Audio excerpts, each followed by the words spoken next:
Hi, Susan Thompson here. This is a tutorial on creating a canvas covered workboard for hand building in clay. What you'll need to begin with is some pretty heavy duty canvas. This is stuff that I've had for a little bit. I just cut it in pieces and I'll tell you about the dimensions here in a little bit. And you'll need pieces of wood. This is 1 by 12 by 18. So I actually went to the hardware store and had them cut a longer board into 18-inch segments, and then I sanded it just so that when I was working with it I didn't get splinters on my hands. So these are great. This is a perfect size. You can also do a 2-foot board, so you'll have plenty that you can play with.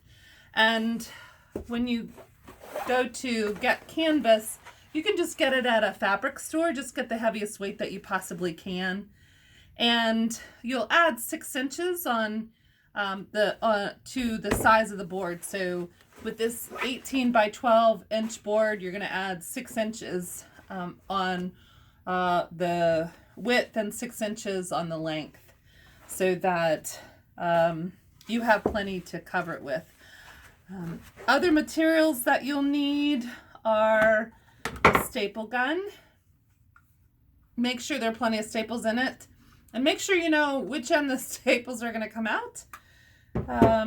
You'll want a hammer to really pound those staples in, because they don't always go in, and a pair of scissors. So go ahead and cut your the length and width of the fabric, and then you're going to put the board in the center of the piece of fabric that you've cut. And the next thing, I've tried this a couple of different ways. You're going to cut a triangle. I didn't measure it, but a triangle at each end. That way the fabric doesn't bunch up so much when it's folded over. So at each end,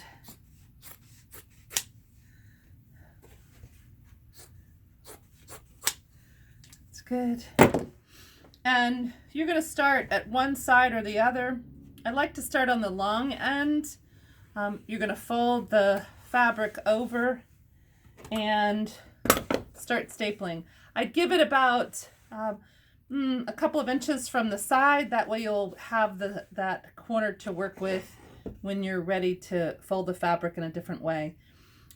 You're going to put the staples in about 1 inch from the edge, and staple about every 3 or so inches.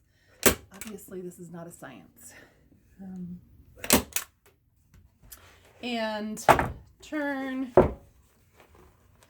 And when you turn it, and for this side, you're going to stretch the canvas as tightly as you possibly can to get it started. So one hand is going to be holding and stretching, and the other hand stapling. You could get somebody to help you with this. All I have are my dogs in my house right now. They're not going to help. They don't have opposable thumbs.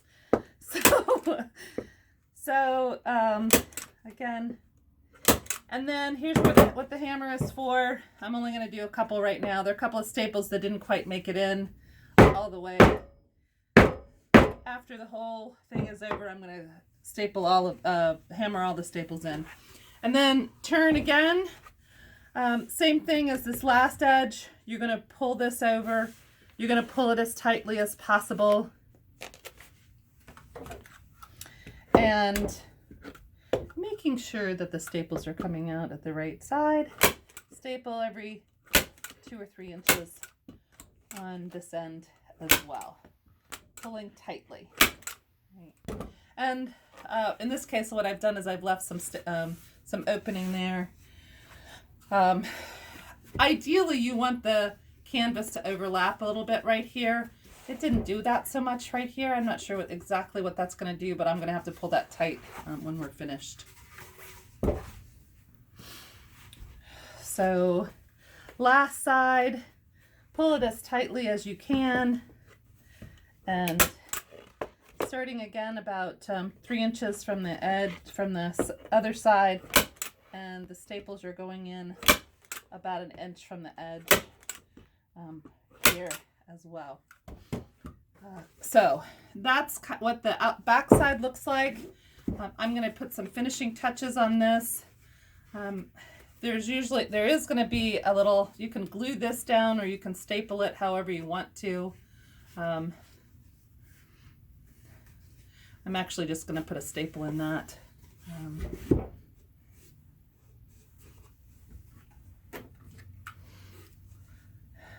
I want to make sure that the fabric stays as tight as it possibly can. So I'm going to put a couple of staples here as well. And in places where it got more overlap, I'm going to pull that tight and tuck it as well. So I'm ending up putting a staple up here. And then a couple on that corner. So you want to do all 4 corners about roughly the similar kind of way. It may not look exactly the same. So that's what that corner looks like. There's a staple at the end.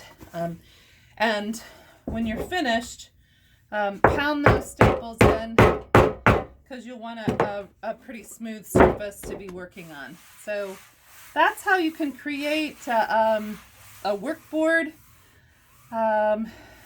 And let me know if you have questions.